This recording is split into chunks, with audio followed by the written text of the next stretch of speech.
Now, April tends to be an interesting month at the box office. It's the month that precedes the summer months, and therefore some films suffer due to this, but there are certainly some films at a great advantage. One of those films is Captain America: The Winter Soldier, which opened to $95 million on its opening weekend, the highest opening weekend gross for any film in the month of April, beating out Fast Five's earlier record of $86 million. Furthermore, it's made $649 million worldwide. $420 million are from foreign territories, of course. It's outgrossed the original Captain America film by a mile, by already $279 million, and a lot more to come. I think it'll definitely close out at a little over $700 million, making it the third highest grossing film in the Marvel Cinematic Universe. The following week, on April 11th, we had Draft Day, which opened to $9 million on its opening weekend at number 4, and it's totally made $25 million.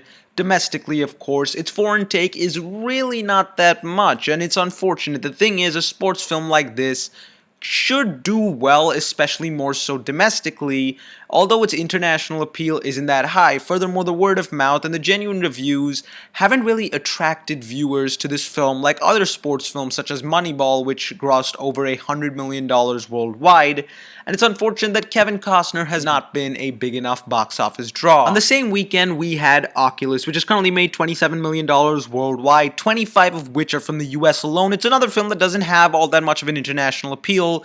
Furthermore, it wasn't marketed all that much worldwide. Nonetheless, comparative to its $5 million budget, I suppose that the film has earned profits, even if you take into account the extra money spent on marketing. But the heavy hitter that was released that weekend was definitely Rio 2. With a budget of $103 million, it has a lot of money to make back. It's currently made $346 million worldwide, which is certainly a large take. But the thing is, I can't safely say that it will outgross the original Rio. Its opening weekend domestically was only $100,000 more than the original Rio, and frankly, with the competition of Captain America: The Winter Soldier, I don't think it's made as much money as the studio had hoped. The original Rio made $484 million by the end of its run. Rio 2 could end up getting to $500 million for all you know, but I don't think that the word of mouth is positive enough to propel it all that way. I'd say a number between 425 and 450 million seems likely. April 18th had Heaven is for Real, making $58 million worldwide. Again, a film with not much international appeal, making only 1 million of said 58 million from foreign territories so far, comparative to its meager $12 million budget. And the not so large amount spent on marketing, the studio's already made profits. Heaven is for Real could probably close out at $100 million, it's likely, though I think it might fall a tidbit short. And the next film is a film that a lot of people ended up talking about, but just not really flocking to see, especially considering the reviews that it has, and that is Transcendence, with a production budget of $100 million. With stars like Johnny Depp, Morgan Freeman, Rebecca Hall, Paul Bettany.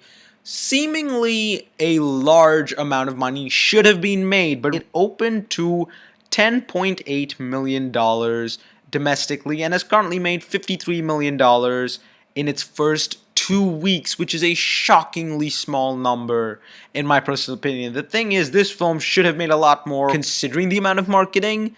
It needs to make at least $150 to $160 million to barely just about break even, and I don't even see $100 million in sight at this point, though it might just break that mark, but go no further. It's sad that a Johnny Depp film, that his star power was not enough to attract viewers to this very film, and I expected a lot more from Transcendence as a film in general, but also as a money-making machine, and in both cases, it didn't really reach my expectations. But a film released that weekend that made a lesser amount, but yet made more profits, is A Haunted House 2, with a meager production budget of just $4 million.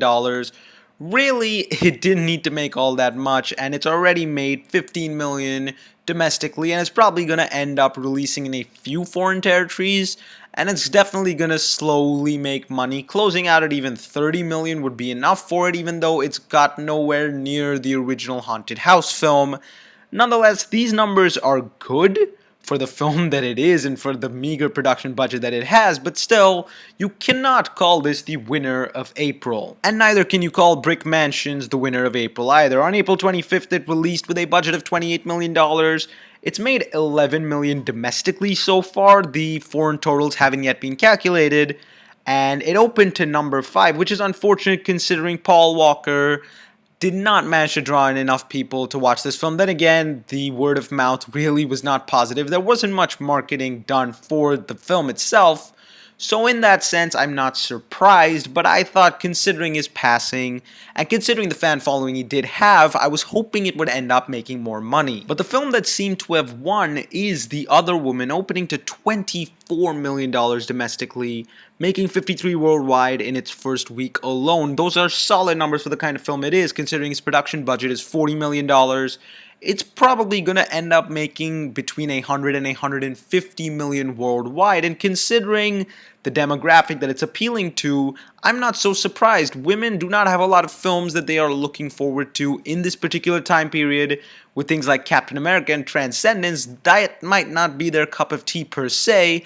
They would definitely be more attracted towards The Other Woman, and therefore it's made a lot of money despite the heavily negative reviews. Nonetheless, April was an interesting month at the box office, but I'm definitely looking forward to May, which is going to be massive.